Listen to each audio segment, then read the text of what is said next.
Today we're showing you a 2023 Kubota L2502 tractor. It's a four-wheel drive tractor with the LA526 quick attach front end loader.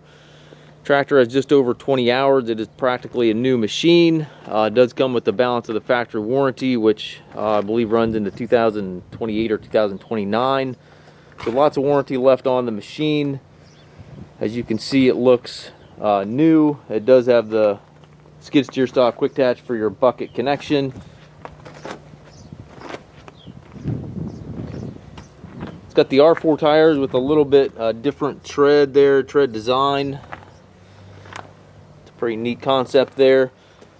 Hydro transmission. You got the pedal right here on the floor, and then 3 ranges on that orange lever to the left of the seat.